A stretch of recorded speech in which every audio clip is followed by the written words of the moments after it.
मैं श्री प्रकाश हाजीपुर से आपके समक्ष फ्रांस की क्रांति के संबंध में बातें करना चाहता हूँ। फ्रांस की क्रांति 1789 ईस्वी में हुई थी। इस क्रांति ने समस्त मानव जाति को समानता, बंधुत्व और भाईचारे का संदेश दिया था और इस क्रांति ने यह बतलाया कि शोषित और उत्पीड़ित वर्ग भी संगठित होकर करके अपने संघर्ष को अंजाम तक पहुंचा सकता है और अपने मांगों को प्राप्त कर सकता है। फ्रांस में उस समय राजतंत्र था और 16वां लुई फ्रांस की गद्दी पर बैठा हुआ था। वह बहुत ही निकम्मा शासक था। उसने फ्रांस की गरीब जनता का भयंकर शोषण किया था। 16वां लुई का महल पेरिस से 12 किलोमीटर की दूरी पर वर्साय नामक स्थान पर था, जहां वो ऐशो आराम के साथ जीवन व्यतीत कर रहा था। उस समय फ्रांस के समाज में मुख्यतः 3 प्रकार के लोग रहते थे। एक पादरी, दूसरा कुलीन वर्ग और तीसरा सामान्य जनता। पादरियों का जीवन बहुत ही ऐशो आराम एवं विलासितापूर्ण था। वे गिरजाघरों में रहा करते थे और सुख सुविधा का उपभोग करते थे। पादरी में भी 2 वर्ग हो गए थे। एक उच्च स्तर के पादरी जो जिनका पूरा जीवन भोग विलास में ही व्यतीत होता था, और एक सामान्य पादरी या छोटे पादरी जो निम्न स्तर के थे। उसी प्रकार कुलीन वर्ग या जमींदार वर्ग थे, जिनके पास बहुत बड़े तादाद में भूमि थी और बड़े बड़े स्वामियों के वे मालिक थे। इस तरह से 2 वर्ग फ्रांस के समाज में प्रभुत्वशील था, जबकि तीसरा वर्ग सामान्य जनता का था, जिसमें मजदूर, किसान और छोटे व्यापारी आते थे। इसी प्रकार फ्रांस के समाज में एक मध्यम वर्ग का भी उदय हो गया था, जिस मध्यम वर्ग के अंतर्गत अधिवक्ता और शिक्षक एवं प्राध्यापक प्रमुख रूप से थे। इन्हीं मध्यम वर्ग से अनेक दार्शनिकों ने जन्म लिया, जिन्होंने फ्रांस की क्रांति को नई दिशा प्रदान की, जिसमें रूसो एवं वॉल्टेयर का नाम प्रमुख है।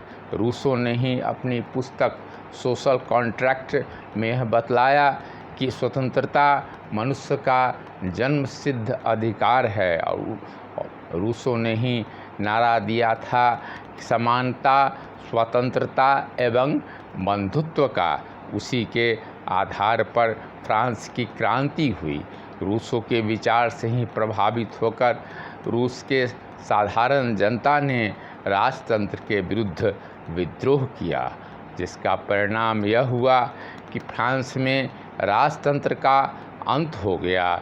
16वें लुई को उसकी करनी का फल मिल गया और उसे गिलोटीन पर चढ़ा दिया गया। गिलोटीन एक ऐसा हथियार था जिसके द्वारा फ्रांस की जनता को फांसी दिया जाता था, और क्रांति के बाद वहाँ के राज परिवार को भी गिलोटीन की सज़ा दी गई।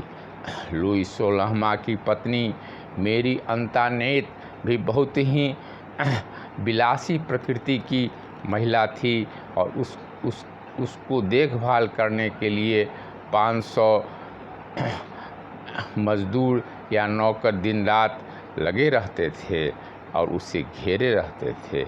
इस तरह से जनता के गाढ़े कमाई को फ्रांस के राजाओं ने पानी की तरह बहाया, और आम जनता बहुत ही विपन्न स्थिति में जीवन व्यतीत कर रही थी। फ्रांस की जनता ने संगठित होकर के लुई 16वें के विरुद्ध विद्रोह कर दिया और उसे महल छोड़ने पर मजबूर किया गया।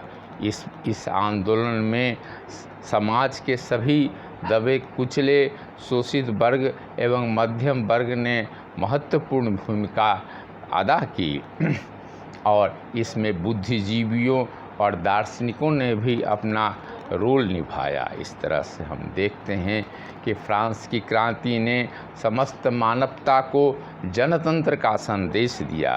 फ्रांस में 1789 की क्रांति के फलस्वरूप संपूर्ण विश्व को जनतांत्रिक मूल्यों का संदेश मिला और विश्व के विभिन्न भागों में जनतांत्रिक आंदोलन प्रारंभ हो गए और समानता, स्वतंत्रता एवं बंधुत्व का जो संदेश फ्रांस ने पूरी दुनिया को दिया, उसका अनुसरण करते हुए अन्य देशों के भी सामान्य जनता ने अपने यहाँ के राज्य व्यवस्था में सुधार करने हेतु आंदोलन चलाया।